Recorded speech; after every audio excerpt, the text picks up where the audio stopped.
Kita baca riwayat-riwayat para ahli ibadah, itu tidak masuk akal semuanya. Ada dulu Pak Kiai dari Jawa, kalau saya sebut namanya Bapak pasti tahu. Datang ke Mesir, ya Ustadz ini mungkin Mesir juga. Jadi dia pengen pergi ke Alexandria, jauh, belasan jam dari kota Kairo. Sewa supir, cuma 4 jam tembus. Yang mestinya belasan jam, tembus dalam 4 jam. Supirnya tercengang dia, kok bisa sampai dalam 4 jam? Ditanya, ini yang saya bawa ini siapa? Yang kamu bawa ini kiai besar di Indonesia. Pesantrennya banyak, pesantrennya besar, santrinya ribuan, puluhan ribu orang. Nah, ternyata bukan hanya seorang sahabat, bukan hanya seorang ulama sekelas Imam Syafi'i, sekelas Pak Kiai di Indonesia pun yang dekat dengan Allah Subhanahu wa taala itu bisa mendapatkan karomah itu. Jadi, bisakah itu terjadi Pak Ustadz? Dimudahkan oleh Allah safar kita sehingga dipendekkan, seakan-akan dipendekkan waktunya ataupun rasanya dan lain-lain, bisa. Nah, maka mintalah doa sama orang-orang soleh. Jangan sepelekan seperti ini. Kadang banyak bapak hampir-hampir mati di jalan tapi tak jadi mati. Sedikit-sedikit kali hampir tertabrak, itu biasa. Jangan lupa, hampir-hampir itu jangan-jangan tak jadi dia karena ada amalan-amalan seperti ini.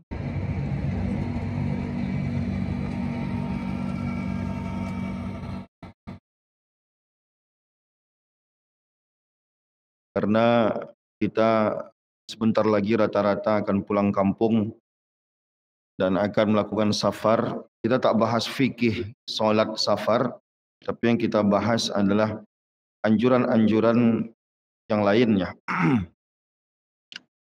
Bapak Ibu yang dimuliakan Allah Subhanahu wa taala, safar ini disebut oleh Rasulullah sebagai qita'atun minal azab. Qita'atun minal azab artinya bagian daripada azab dunia itu adalah safar. Walaupun tujuan kita wisata, walaupun tujuan kita pulang kampung, tapi di dalam safar pasti ada kesulitan. Oleh karena itu ada kemudahan di saat safar. Namun ada yang terpenting lagi bahwa orang yang akan melakukan safar itu dia meninggalkan rumahnya, dia akan pergi jauh dari kampungnya. Oleh karena itu ada hal-hal yang sifatnya amalan yang mesti dilakukan. Yustahabbu lahu inda iradatihil khuruj an yusalliya raq'ataini.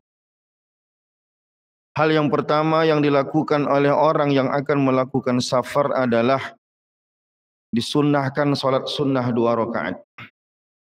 Disebut dengan salat sunnah safar.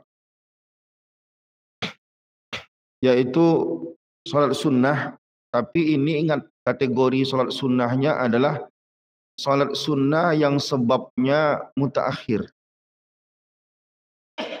Saya ulangi bahwa supaya kita jangan sampai salah cara waktu mengerjakannya, karena dia termasuk salat sunnah yang sebabnya sebab mutaakhir.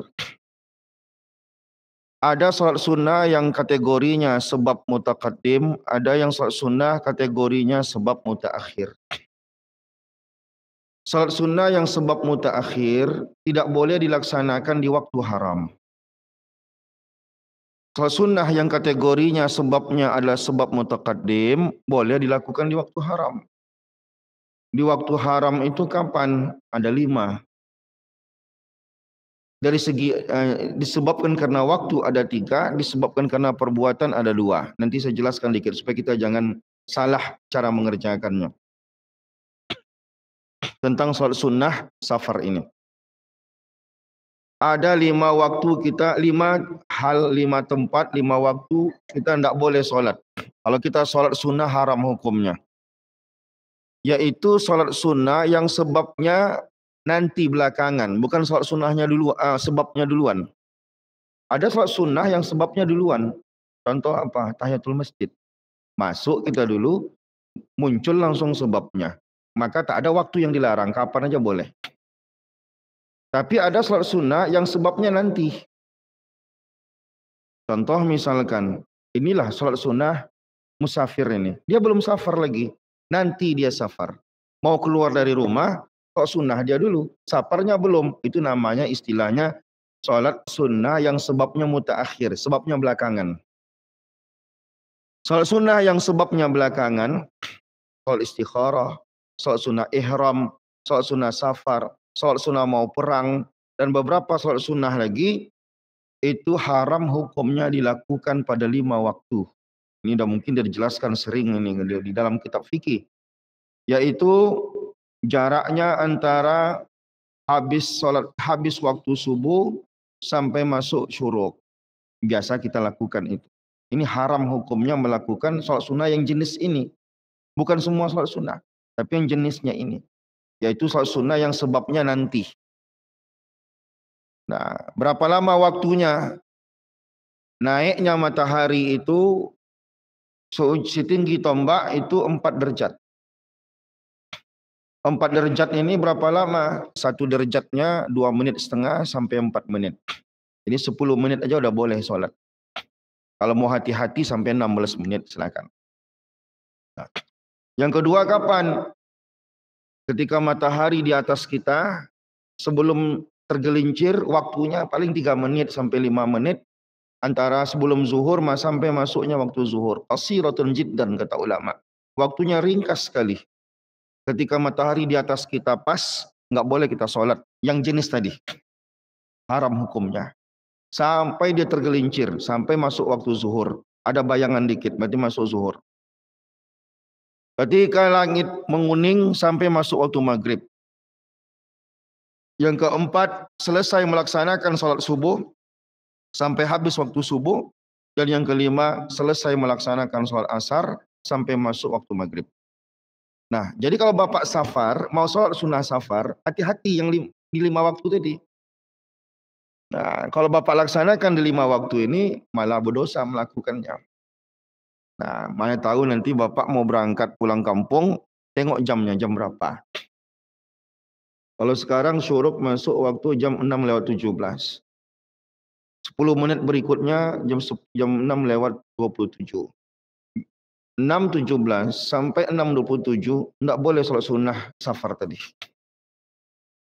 Atau bapak setelah sholat subuh, bapak sholat subuhnya jam 6. Dari jam 6 sampai habis subuh pun tidak boleh. Nah gitu dia. Jadi nunggu nanti selesai waktu syuruk, barulah kalau bapak mau safar, laksanakan jadi sholat sunnah safarnya. Sengaja aku sholat sunnah safar 2 rakaat karena Allah Ta'ala. Nah ini sunnah hukumnya. Apa dalilnya?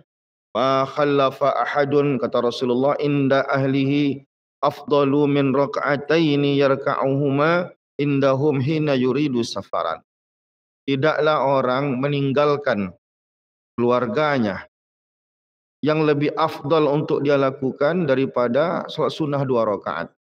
Siapa saja yang mau meninggalkan kampung safar, meninggalkan istrinya, meninggalkan anaknya, atau semua berangkat sekalipun, itu disunnahkan untuk melaksanakan sholat sunnah safar, diriwayatkan oleh Imam At-Tabrani. Berarti dalilnya ada. Baik safarnya safar lama, ataupun safarnya safar sebentar. Biasanya safar ini sholat sunnah ini hanya orang mau berangkat haji saja melaksanakannya. Rata-rata orang kita kalau mau berangkat haji, itu biasanya sholat sunnah safar. Tapi kalau mau pulang kampung ke Sumbar, tidak ada sholat sunnah safarnya. Padahal sholat sunnah namanya sholat sunnah safar. Bukan sholat sunnah haji. Kalau mau sholat sunnah haji, nanti ada sholat sunnah ihram. Nah gitu ya. Ada sholat sunnah ihram, ada sholat sunnah masuk ke tanah haram dan lain-lain. Tapi kalau seandainya sholat sunnah safar, siapa saja, kemana saja, asalkan bukan safar maksiat. Karena safar maksiat tidak ada sedikit pun keistimewaannya. Dianggap orang tidak safar. Safar maksiat tidak boleh mendapatkan keringanan dalam ibadah. Tidak ada keutamaannya. Dia mau maksiat keluar kota, maka tak boleh mengqasar salat, tak boleh menjamak salat. Dia mau wisata refreshing, mau jalan-jalan, tapi milih tempat yang banyak pahak gadisnya, anak gadis, terbuka. Milihnya kemana? pantai di Sumbar atau di Bali? Bali lah. Kenapa Bali? Di sana banyak paha terbuka. Berarti safarnya safar maksiat. Maka selama dalam perjalanan dia tak boleh mendapatkan keringanan dalam ibadah. Tak boleh mengqasar salat, tak boleh menjamak salat karena safarnya kategorinya adalah safar maksiat. Nah gitu. Nah, termasuk salat sunnah tadi enggak usahlah. Apa yang salat sunnah? Orang safarnya safar maksiat. Kalau selama dalam perjalanan dia tak bertobat pada Allah, maka selama itu dia menanggung dosa. Kecuali dia boleh mendapatkan keringanan ibadah nanti kalau tengah jalan dia bertobat. Enggak jadilah terlanjur perjalanan, tapi sudah dekat ke sana dia bertobat pada Allah, maka kembali hak dia untuk mendapatkan keringanan. Intinya safar ini kan banyak keistimewaannya, doanya dikabulkan oleh Allah dalam perjalanan, termasuk juga tadi dia banyak ritual-ritual ibadah. Nah, tapi tak berlaku karena orang yang safar maksiat dianggap tidak safar. Nah, gitu dia. Ada safar untuk maksiat, ada safar dalam bermaksiat, ada banyak macam kategorinya. Nah, tapi safar yang boleh ini apa? Safar yang mubah atau safar ibadah? Safar mubah contohnya apa? Safar mau dinas, itu safar mubah. Apalagi safar mubah, ada beralek di kampung, itu safar mubah. Apa safar mubah lagi? Itulah mau jenguk orang tua ke kampung, itu safarnya kategorinya mubah. Ada safarnya safar ibadah. Haji, berangkat umroh, itu namanya safarnya safar ibadah. Pergi ke luar kota untuk majelis taklim, misalkan itu safarnya safar ibadah. Nah, safar ibadah maupun safar mubah, ini dibolehkan. Yang tidak boleh kan tadi apa? Safar maksiat. Tujuan berangkatnya itu ada karena ada kemaksiatan. Misalkan ada laki-laki pengen bercewek keluar kota, jumpain ceweknya, pengen bercewek dia, itu safarnya maksiat itu. Karena niatnya bercewek bukan untuk melamar anak gadis orang. Kalau niatnya untuk menkhidmah anak gadis orang tidak ada masalah. Tapi pergi keluar kota ingin menemui ceweknya, ingin pacaran aja, itu namanya safar maksiat, bukan safar mubah. Jadi kalau ada orang pergi keluar kota pengen bercewek, di kosornya sholatnya tidak sah. Di jamaknya sholatnya tidak sah. Karena semua safar maksiat, dia tak dapat keringanan sama sekali. Jika dipaksakannya, itu tidak sah. Nah, kalau bapak dulu pernah menjenguk cewek bapak keluar kota, mengkosor sholat, diadah sekarang.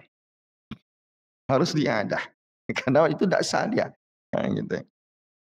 Nah, kita fokus pada pembahasan kita lagi. Nah, jadi kata Imam Nawawi, yustahabbu lahu inda iradatihil khuruj, ketika dia mau keluar rumahnya. Jadi waktu sholatnya itu ketika mau berangkat. Nah, beres semuanya, ya mobil udah dipanaskan, lampu-lampu mungkin sudah rumah mungkin sudah disterilkan, anak-anak udah mandi, semua udah siap berangkat. Inda iradatihil khuruj, ketika dia mau keluar dari rumahnya. Nah, berapa? 2 rakaat aja. Nah, bagaimana kaifiatnya? Qala ba'du ashabina, berkata sebagian daripada ulama mazhab Syafi'i. Yustahabbu an yaqra'a fil ula minhuma ba'da al-Fatihati qul ya ayyuhal kafirun wa fis saniyati qul huwallahu ahad. Disunnahkan membaca pada rakaat pertama qul ya ayyuhal kafirun dan rakaat kedua qul huwallahu ahad. Tapi sebenarnya ini dalil yang digunakan dalil umum. Maksudnya apa? Semua salat sunnah itu disunnahkan baca rakaat pertama qul ya ayyuhal kafirun dan rakaat kedua qul huwallahu ahad. Salat sunnah ihram, salat sunnah qabliyah subuh dan lain-lain. Ini secara umum gitu. Karena Nabi kebanyakan salat sunnahnya dia membaca qul ya ayyuhal kafirun dengan qul huwallahu ahad. Jadi ketika mau keluar pun kena tak ada dalil yang lain, pakai ini aja dalil umum tadi. Dibacakan rakaat pertama qul ya ayyuhal kafirun dan rakaat kedua dibacakan qul huwallahu ahad. Namun nanti ada ulama yang mengamalkan surat yang lain. Karena ada tujuan khusus. Ingat itu. Tujuan khususnya apa? Karena ada hasil mujarrabah. Saya udah pernah jelaskan di sini tak salah saya, apa itu mujarrabah. Mujarrabah itu adalah amalan yang kita amalkan, lalu berdasarkan pengalaman kita menemukan keistimewaan dari amalan itu. Apakah penyakit terobati, ataukah kita terlindungi dari hal buruk, berkat suatu amalan. Itu namanya mujarrabah, hasil eksperimen kalau bahasa kitanya. Ada ahli ibadah misalkan melakukan suatu kebiasaan tertentu dalam ibadah, lalu dia mendapatkan sesuatu. Ini sering saya contohkan kan, misalkan gini. Kita kalau ada masalah apa-apa, biasanya kita jumpai Pak Ustadz. Ustadz, saya punya masalah ini, tolong saya kasih amalan. Itu kadang tidak ada jawabannya dalam Quran, tidak ada jawabannya dalam hadis. Dia ajarkan kita sesuatu yang sebenarnya Allah tidak jelaskan, Nabi tak jelaskan, tapi yang dia kasih itu amalan yang udah diamalkan oleh para ahli ibadah. Yang ketika mereka mengamalkannya, mereka dapatkan sesuatu. Contoh, misalkan, saya susah sekali hidup saya ini Pak Ustaz. Dagangan saya jarang sekali laris. Apa amalannya? Nanti ustaz-ustaz ini beda-beda ngasih amalan. Ada yang mengamalkan apa? Ibu nanti buka kedai, bacalah qul huwallahu ahad, qul a'udzu birabbil falaq, qul a'udzu birabbin nas. Baca awal al-Baqarah, akhir Baqarah. Nanti datang ustaz lain lagi dikasihnya. Sebenarnya yang mana yang betul? Ini bukan perkara mana yang betul. Ini hanya perkara amalan yang pernah dicoba oleh para ahli ibadah. Yang ini mencoba dapatnya, oh ini bagus ini amalannya. Itu namanya apa tadi? Mujarrabah. Ada ibu-ibu hamil, pernah saya contohkan. Dia pengen lahiran ini selamat, kalau bisa normal gitu ya. Lalu datang ke Ustadz. Ustadz, kasihlah saya amalan agar salinan saya ini lancar. Gitu. Ustadznya mikir apa ya? Oh ibu kasih, baca ini. Bismillahirrahmanirrahim. Izas sama'un syaqqat wa azinat rabbaha wa huqqat. Surat Insyiqaq. Enggak ada Nabi ngajarkan itu. Enggak ada Nabi bilang kalau ibu-ibu mau selamat lahirannya baca surat Insyiqaq. Itu namanya hasil mujarrabah para ulama. Nah, ulama ketika ada istrinya mungkin lagi hamil tua, dicarinya ayat-ayat yang dapat menjadi wasilah. Karena tujuannya adalah wasilah gitu. Mengapa saya jelaskan tentang ini? Supaya Bapak jangan heran nanti kenapa ada ulama lain mengamalkan sholat tertentu surat yang selain daripada yang ini tadi. Contoh misalkan qabliyah subuh. Di qabliyah subuh, kenapa banyak ulama tidak baca qul ya ayyuhal kafirun dan tidak membaca qul huwallahu ahad rakaat keduanya? Malah membaca alam nashrah rakaat pertama dan alam tarakai rakaat kedua. Karena memang ada hasil mujarrabah di situ. Apa hasil mujarrabahnya? Kata ulama, orang yang mengamalkan ini di qabliyah subuhnya, maka musuh-musuhnya tidak bisa nyentuh dia. Jadi dulu mungkin ulama yang punya persoalan, punya problem segala macam dalam dakwahnya, dalam kesehariannya, dia cari ayat-ayat yang dapat melindungi dia. Maka diamalkanlah ini. Di qabliyah subuhnya dibacanya rakaat pertama alam nashrah, rakaat keduanya alam tara kaifa fa'ala rabbuka. Lalu terasa dia manfaatnya. Musuh-musuh yang menyakiti dia belakangan setelah dia amalkan ini tidak bisa lagi ngapa-ngapain dia gitu. Maka diajarkannya ke orang. Aku alhamdulillah. Ditanya orang, Pak, saya ini lagi banyak musuh saya, banyak yang benci sama saya, banyak ingin menyakiti saya. Oh ya, kamu bacalah ya. Rakaat pertama kamu baca alam nasyrah. Diajarkannya. Akhirnya menyebarlah ilmu itu. Cuma nanti ada ulama lain yang mengamalkan yang lain gitu. Nah, kan ini namanya hasil mujarrabah. Termasuk tadi mau saya jelaskan adalah tentang ada ulama mengajarkan surat yang lain untuk sebelum berangkat ke salat safar tadi, yaitu surat rakaat pertama baca surat pertama baca qul a'udzu birabbil falaq, rakaat kedua baca qul a'udzu birabbin nas. Tadi kan dia ajarkan tadi, rakaat pertama baca qul ya ayyuhal kafirun, rakaat kedua baca qul huwallahu ahad. Ada juga ulama mengatakan baca rakaat pertama qul a'udzu birabbil falaq, rakaat kedua baca qul a'udzu birabbin nas. Nah, kenapa? Karena dua-dua ini juga termasuk dua surat yang fungsinya adalah muawwizatain, disebut sebagai muawwizatain. Muawwizatain itu artinya dua surat perlindungan. Dari mana dalilnya kenapa itu disebut dengan dua surat perlindungan? Nabi ketika kena sihir oleh perempuan wanita Yahudi, Nabi ketika kena sihir, obat yang Nabi baca, ayat yang Nabi baca untuk melepaskan diri dari sihir itu adalah dua surat ini. Qul a'udzu birabbil falaq rakaat pertama, qul huwallahu ahad disambung dengan qul a'udzu birabbil falaq disambung dengan qul a'udzu birabbin nas. Terlepaslah sihir yang mengikat Nabi. Nah, di zaman Nabi lebih parah lagi perdukunannya kan gitu. Nabi kena sihir. Nah, lalu Nabi baca qul a'udzu birabbil falaq disambung qul birabbin nas. Ulama sepakat mengatakan bahwa kalau orang ingin melindungi keluarganya dari hal-hal buruk yang dapat menimpa keluarganya, maka rajin-rajinlah dia pagi sore baca qul a'udzu birabbil falaq, baca qul a'udzu birabbin nas. Supaya kedengkian orang yang dialamatkan keluarganya ke rumahnya itu terhalang dengan bacaan-bacaan tadi, diniatkan untuk perlindungan. Nah, sehingga sebagian ulama menjadikannya bacaan dalam sholat ketika sholat sunnah safar tadi. Nah, jadi itu terserah Bapak mau baca qul ya ayyuhal kafirun rakaat pertama dan qul huwallahu ahad rakaat kedua, atau diganti dengan qul a'udzu birabbil falaq rakaat pertama dan qul a'udzu birabbin nas rakaat kedua, atau tak usah baca sekalipun tetap sah salatnya. Karena ini hanya sunnah, bukan kewajiban. Baca aja Al-Fatihah, yang penting sah. Mana tahu ke Bapak pengen cepat, anak-anak udah nangis, cepatlah Pak, cepatlah Pak, cepatlah Pak. Ya udahlah, enggak sempat baca apa-apa lagi. Asalkan Al-Fatihahnya Bapak baca. Al-Fatihah pun tak Bapak baca juga, ya enggak sah sholatnya. Nah, gitu. Karena dia rukun dalam sholat. Nah, gitu. Oke, selesai sholat. Selesai sholat ada lagi amalannya. Kalau pengen diperpanjang lagi amalannya. Faiza sallama, selesai melaksanakan sholat. Qara'a ayat al-kursi.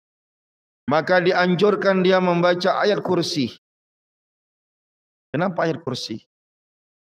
Karena ayat kursi, ayat yang paling ampuh digunakan sebagai ayat permohonan perlindungan dari hal-hal buruk.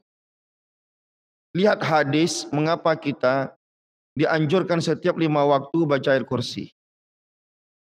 Fadilah dari hadisnya adalah melindungi kita. Siapa yang baca ayat kursi setiap disunahkan 5 waktu ini, setelah 5 waktu, setelah subuh, setelah zuhur, setelah asar. Dan paling kuat sunnahnya itu dia ba'da subuh dan ba'da maghrib. Karena fungsi utama ayat kursi itu adalah untuk doa perlindungan dari hal buruk. Bahkan informasi ini kita dapatkan dari setan langsung. Ini kan hadisnya Abu Hurairah radhiyallahu taala anhu ketika diamanahkan oleh Rasulullah untuk memungut zakat. Ditugaskan Rasulullah lah Abu Hurairah jadi amil zakat.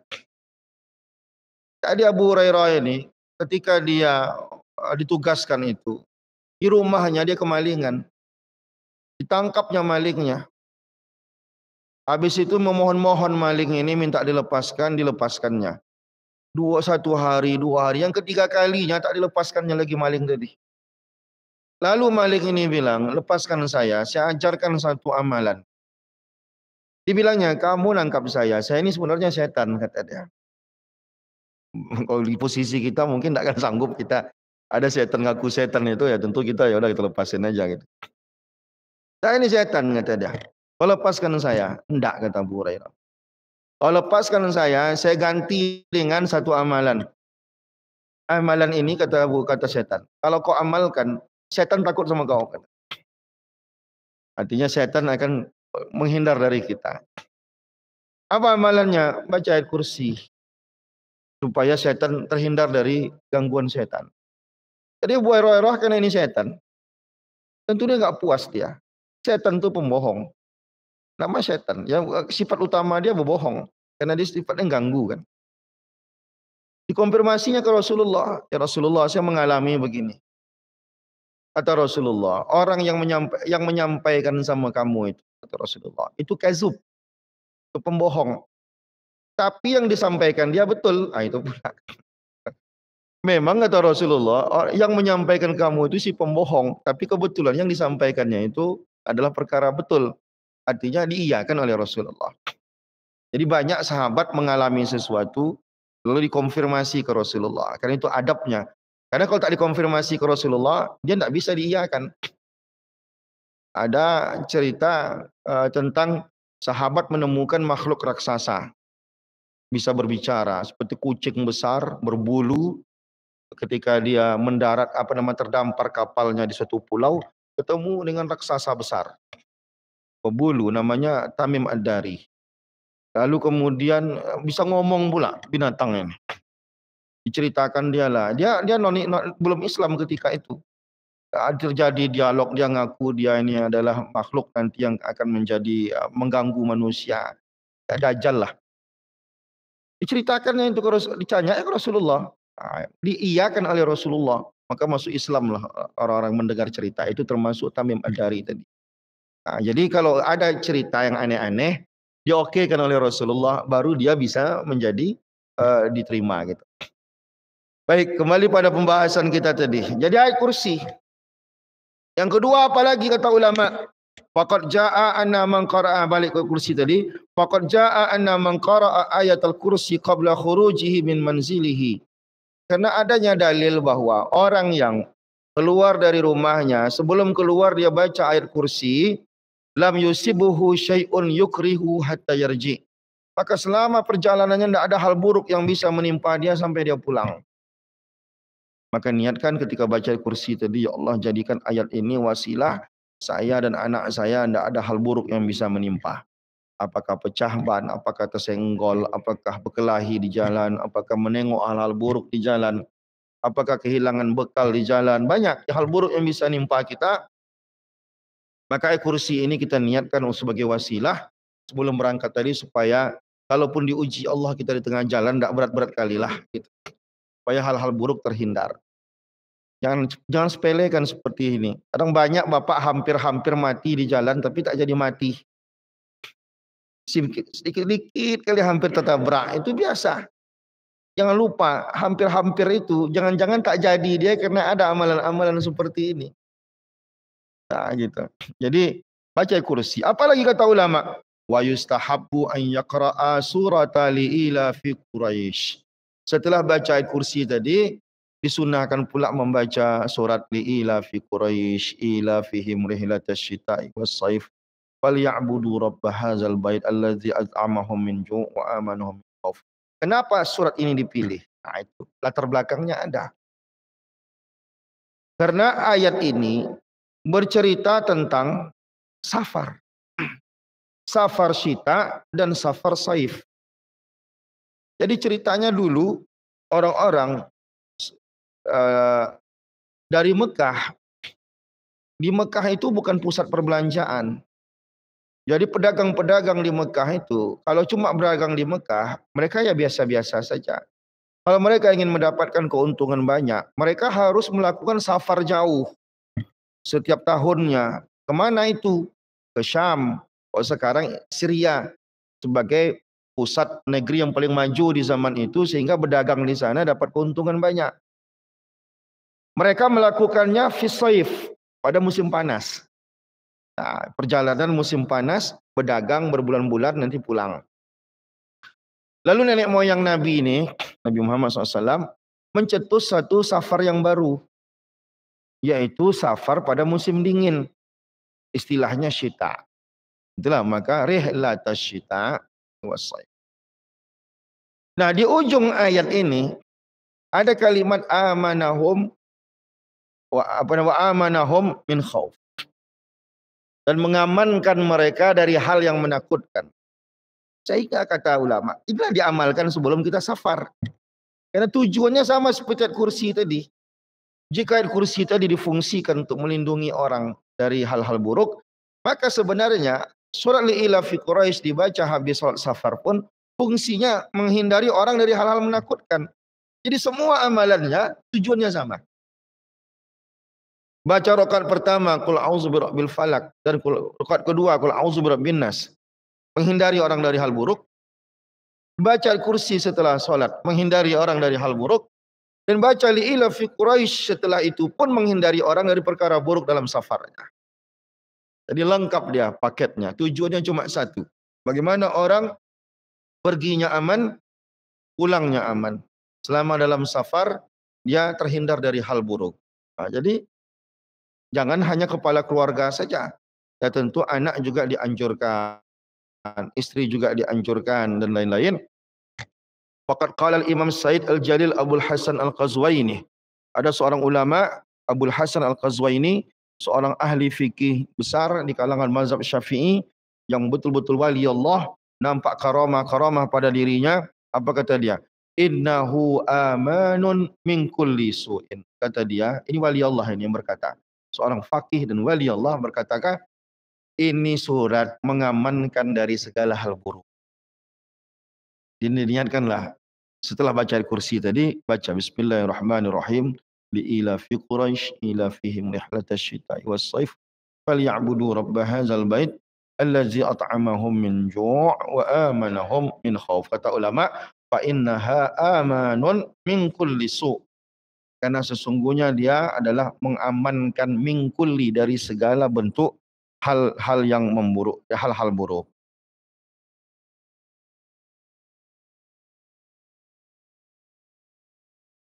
Nah, apalagi amalan yang lain yang disunnahkan bagi orang yang akan melakukan safar.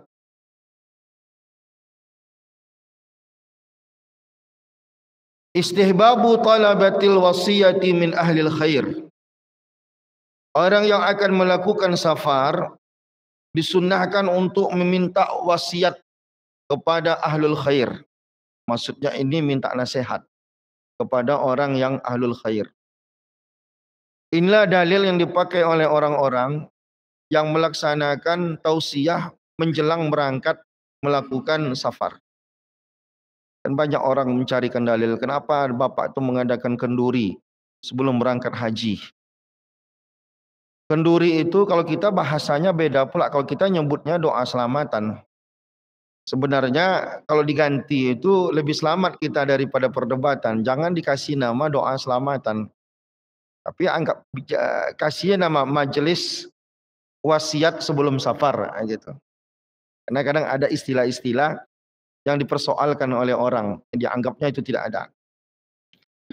An Abi Hurairah radhiyallahu taala anhu, dalilnya adalah riwayat Abu Hurairah radhiyallahu taala anhu, adna rajulan qala, ada satu orang berkata, ya Rasulullah, inni uridu an usafira fa'ausini. Ya Rasulullah, saya ingin safar, nasihati saya ya Rasulullah.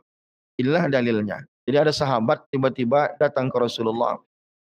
Maka nanti ulama membedakan safar yang mungkin jangka pulangnya lama, ada safar yang mungkin jangka pulangnya tak lama. Misalkan pulang kampung itu kan tak lama. Ada orang safarnya, memang safarnya ini tidak tahu kapan pulang. Kemana Pak? Malaysia cari duit. Enggak tentu itu. Kemana Pak? Ke Hong Kong jadi TKI misalkan. Nah, itu kemana? Mau ke luar negeri, mau belajar misalkan, mau kuliah ke luar negeri. Itu tidak jelas itu kapan pulangnya, entah balik lagi, entah tidak. Kalau itu lebih berat lagi. Kalau itu ulama menganjurkan harus ada musyawarah, harus ada minta nasihat dan lain-lain. Itu banyak lagi ritual-ritualnya. Tapi secara umum ada orang ingin safar, tapi tak dijelaskan safarnya lama atau safarnya bentar. Kalau dalilnya umum seperti ini, maka kesunahannya juga umum. Jadi kata Rasulullah, nasihat Rasulullah apa? Alaika bitaqwallah. Kau kalau pergi-pergi takut sama Allah. Kenapa? Di perjalanan itu banyak godaan kemaksiatan. Wa takbir ala kulli syarafin. Dan setiap kamu nanti safar menengok hal-hal baik, bertakbirlah. Allahu Akbar, Allahu Akbar, Allahu Akbar. Karena kita melihat dalam perjalanan itu banyak hal-hal baik. keindahan-keindahan dan lain-lain. Falamma walla ar-rajulu qala Allahumma atwi lahul ba'id wa hawin alaihi safar. Jadi ada doakan. Kalau ada nanti orang ingin safar, minta nasihat sama kita, ada doanya. Allahumma atwi lahul ba'id wa hawin alaihi safar. Ya Allah, dekatkanlah untuknya jarak yang jauh dan mudahkanlah dia, ringankanlah kondisinya dalam safar. Jadi ada memang karomah yang didapatkan oleh para wali lah biasa mendapatkan itu. Safar yang jarak yang begitu jauh ditempuh dengan dalam waktu yang singkat. Jadi ada istilahnya jarak, memendekkan jarak. Ada namanya mempersingkat waktu. Itu tak semua orang bisa dapat. Kita baca riwayat-riwayat para ahli ibadah itu tidak masuk akal semuanya. Utsman bin Affan itu mampu khatam Quran 8 kali dalam satu hari. 4 kali di siang hari, 4 kali di malam hari. Itu di luar akal kita. Tapi karena sekelas Utsman bin Affan, ya kita percaya. Ini disebut istilahnya Allah memendekkan sesuatu yang mestinya panjang. Waktu yang dibutuhkan panjang dipendekkan oleh Allah Subhanahu wa taala. Ini orang-orang khusus. Imam Syafi'i mampu dia mengkhatamkan Quran sekali siang sekali malam di hari yang sama. Santri saya setiap bulan itu santri saya udah ada 30-an orang yang hafiz Quran, 30 juz. Itu setiap bulan saya mengadakan khataman 30 juz. Kalau sekelas santri yang hafal Quran aja itu butuh dari ba'da subuh sampai jam 10 malam baru selesai 30 juz. Tapi bergantian memang gitu. Enggak satu orang. Kalau satu orang malam minta pose dia. Kecuali nanti ada yang apa namanya ujian akhir. Kalau yang biasanya akhirnya saya buat 2 hari. Hari pertama 15 juz, hari kedua 15 juz. Imam Syafi'i mampu dia. Kalau saya bilang nanti Utsman bin Affan itu oke, sahabat. Imam Syafi'i kan bukan sahabat. Imam Syafi'i, Imam Hanafi, Imam Bukhari semuanya sama. Kalau Ramadan ini sekali siang sekali malam. Berarti ada hal yang tidak bisa kita kerjakan, ada yang bisa dikerjakan oleh orang lain. Sehingga nanti dalam riwayat-riwayat ulama, kalau kita baca nanti dalam tarojum ataupun biografi ulama, ketika kita membaca di bagian ibadahnya, banyak yang khatam Quran antara asar dan maghrib. Antara asar dan maghrib berapa jam cuma? 2 jam. Tapi mereka khatam Quran. Nah, inilah yang tidak kita dapatkan. Nah, jadi itulah makanya Bapak dalam safar itu perjalanan yang singkat, yang mungkin kilometernya rendah, tapi bisa terasa sangat jauh. Ada perjalanan yang sangat jauh. Nah, ada dulu Pak Kiai dari Jawa. Kalau saya sebut namanya Bapak pasti tahu. Datang ke Mesir. Ya Ustaz ini mungkin Mesir juga. Jadi dia pengen pergi ke Alexandria. Jauh, belasan jam dari kota Kairo. Sewa supir, cuma 4 jam tembus. Yang mestinya belasan jam, tembus dalam 4 jam. Supirnya tercengang dia. Kok bisa sampai dalam 4 jam? Ditanya, ini yang saya bawa ini siapa? Yang kamu bawa ini kiai besar di Indonesia. Pesantrennya banyak, pesantrennya besar, santrinya ribuan, puluhan ribu orang. Nah, ternyata bukan hanya seorang sahabat, bukan hanya seorang ulama sekelas Imam Syafi'i, sekelas Pak Kiai di Indonesia pun yang dekat dengan Allah Subhanahu wa taala itu bisa mendapatkan karomah itu. Kalau didapatkan oleh Nabi namanya mukjizat. Kalau didapatkan oleh seorang wali namanya karomah. Kalau kita ini orang biasa saja bisa nggak dapat? Bisa, namanya ma'unah. Ma'unah itu apa? Pertolongan. Bukan karena bapak orang soleh, bukan karena bapak wali Allah, karena bukan bapak karena Nabi. Tapi tiba-tiba mendapatkan hal yang di luar dari kebiasaan. Itu namanya ma'unah. Jangan nyombongkan diri pula. Aku, gitu. Itu udah hilang, tidak. Bisa jadi ada doa-doa bapak yang dikabulkan Allah ketika itu. Namanya ma'unah. Ada hal aneh terjadi pada kita. Di luar kebiasaan. Bisa atau tidak? Bisa. Tengok dulu kita ini siapa. Kalau kita Nabi, kan tidak mungkin pula Nabi. Kalau ini ceritanya. Itu namanya mukjizat. Kalau didapatkan oleh orang yang mungkin wali Allah, kasih Allah, yang udah keibadahnya luar biasa, orang menganggapnya udah wali, itu namanya karomah. Kalau bapak-bapak ini pun sembayangnya pun begitu-begitu aja, enggak pula dia apa namanya ahli ibadah, biasa saja tapi ya orang biasa sajalah. Itu namanya ma'unah, pertolongan dari Allah Subhanahu wa taala. Jadi, bisakah itu terjadi Pak Ustadz? Dimudahkan oleh Allah safar kita sehingga dipendekkan, seakan-akan dipendekkan waktunya ataupun rasanya dan lain-lain, bisa. Maka mintalah doa sama orang-orang soleh, belum safar. Itulah dalil tadi saya katakan. Perjalanan haji banyak orang buat acara di rumahnya. Tapi dia doanya namanya doa selamatan. Selamat yang dia minta. Minta lebih daripada selamat. Minta daripada, ya Allah pendekkanlah jarak yang panjang ini ya Allah. Gitu. Pendekkan jarak yang panjang, ringkaskan waktu yang panjang. Minta nasihat. Itu maka ada penceramahnya. Ada masalah. Jadi orang yang mukim itu artinya tidak musafir, maka dia disunahkan pula memberikan wasiat. Dan tapi dia juga disunahkan untuk mewasiatkan yang pentingan dia.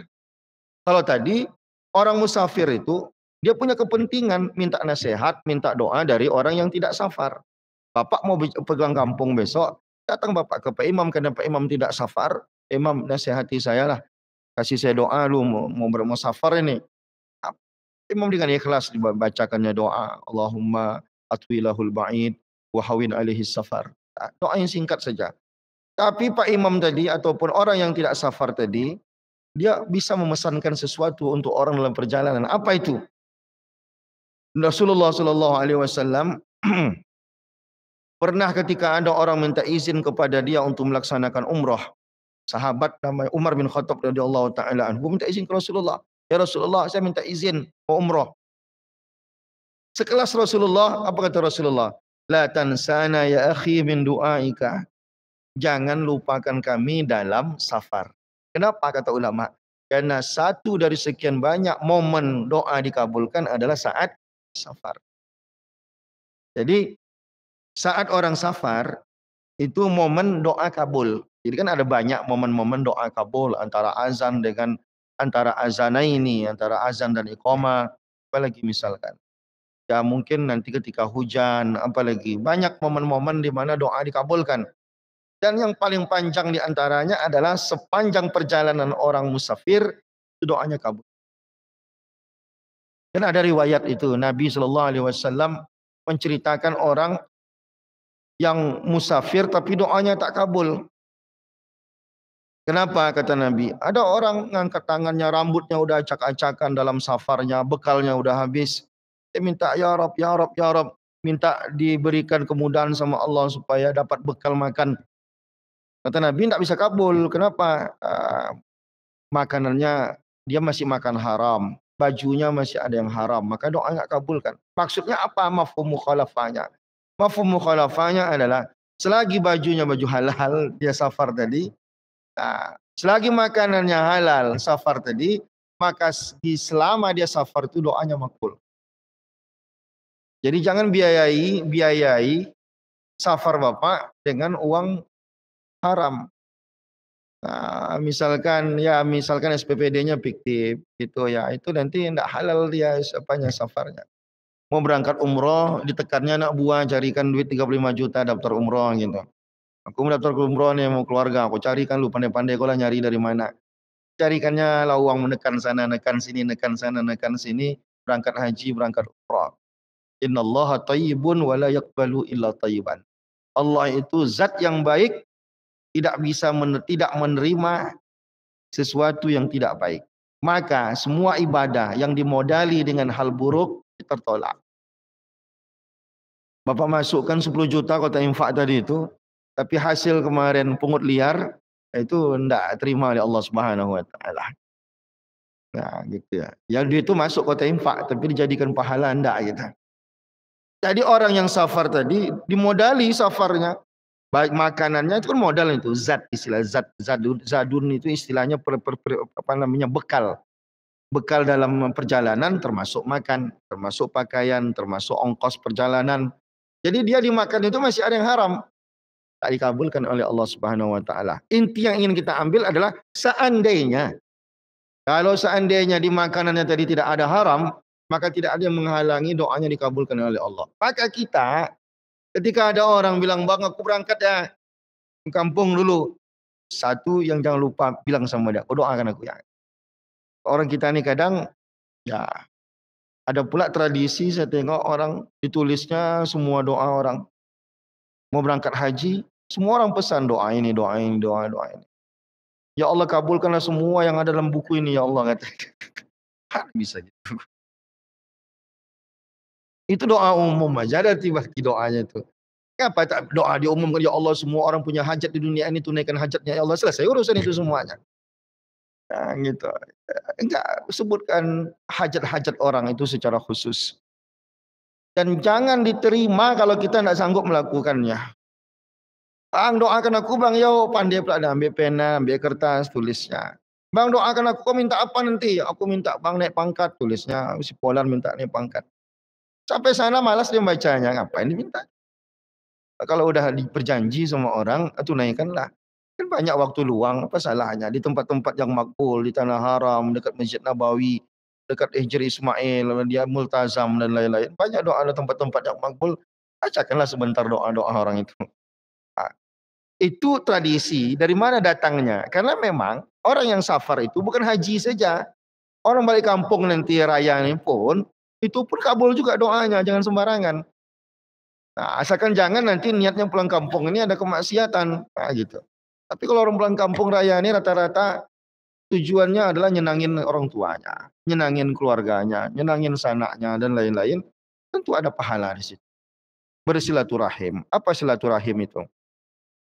Arti silaturahim itu adalah kalau kita kan udah terlanjur menggunakan kata silaturahim ini terlalu umum. Asalkan ada kegiatan jumpa silaturahim, asalkan jumpa silaturahim. Silaturahim itu artinya berhubungan baik dengan orang yang satu rahim dengan kita. Siapa orang yang satu rahim dengan kita? Kakak kita, tante kita, sepupu kita, itu masih satu rahim dengan kita. Jadi bagaimana bentuk silaturahim itu? Bentuk silaturahim itu adalah saling kunjung, ya, saling memperhatikan. Nah, balik kampung itu yang disebut dengan silaturahim. Kalau bapak nanti jumpa alumni, nak silaturahim istilahnya. No? Nah, cuman kalau orang kita ini telanjur itu dijadikan istilah yang umum ya, enggak apa-apa juga kan, enggak berdosa juga. Tapi minimal kita tahu sebenarnya makna silaturahim itu apa. Silaturahim itu artinya adalah berhubungan baik. Cara berhubungan baiknya mana? Saling kunjung, saling tengok, saling tanya kabar, dan segala macam. Itulah yang kita lakukan hari raya itu. Anak-anak kita wajib diperkenalkan siapa tantenya di kampung sana, siapa sanak-sanaknya di kampung. Kenapa? Karena salah satu yang diajarkan Rasulullah ketika sahabat bertanya, "Ya Rasulullah, kalau orang tua kami udah mati, cara berbakti samanya bagaimana?" Satu diajarkan Rasulullah di antaranya adalah hubungkan tali silaturahim orang tuamu. Artinya siapa yang sanak-sanak ayah kita, kita cari dia, kita tengok, kita tanya kabar, kita kunjungi dia, bawa oleh-oleh kalau ada uang kita biar senang hati dia. Itu baru silaturahim namanya.